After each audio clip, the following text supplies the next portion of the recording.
Have you ever wondered how a hymn of darkness could become a message of hope for generations?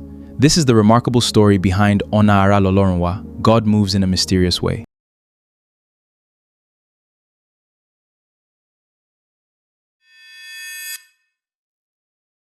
January 1773. William Cowper was fighting a battle no one could see. He was a gifted poet, a devoted Christian, and yet, behind the faith people saw on the outside, was a mind overwhelmed by darkness. For years, Cowper struggled with severe depression.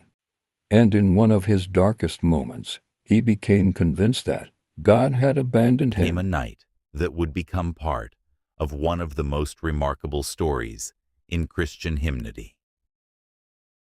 Cowper called for a horse-drawn cab and asked the driver to take him to the River Thames. But as the journey began, a thick fog suddenly descended over London.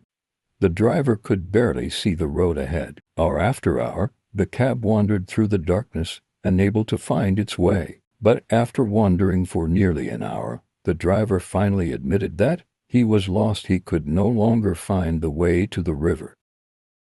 After wandering for hours, the frustrated driver finally stopped and ordered Cowper out of the carriage. And when the fog began to lift, Cowper realized something extraordinary. He was standing at his own doorstep. Cowper believed that God had intervened. The journey that was meant to take him away had brought him home.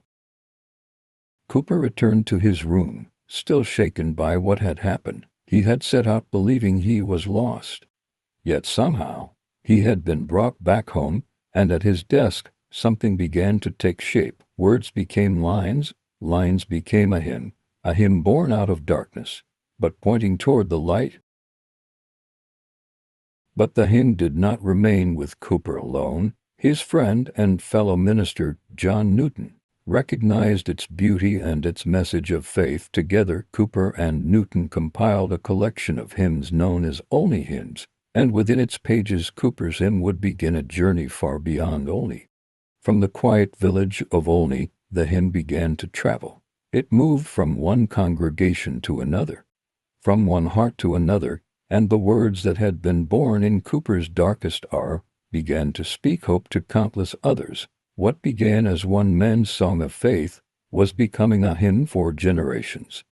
And the journey did not end in England. Across the years, the hymn found its way to Nigeria. In the Yoruba language, its message took on a new expression. Ona Erololoran Washington, God works in a mysterious way. What began as a hymn born from Cowper's darkest hour had crossed cultures, crossed generations, and found a new voice in Nigeria. The song had traveled far, but its message remained the same. Even when we cannot understand his ways, God is still at work.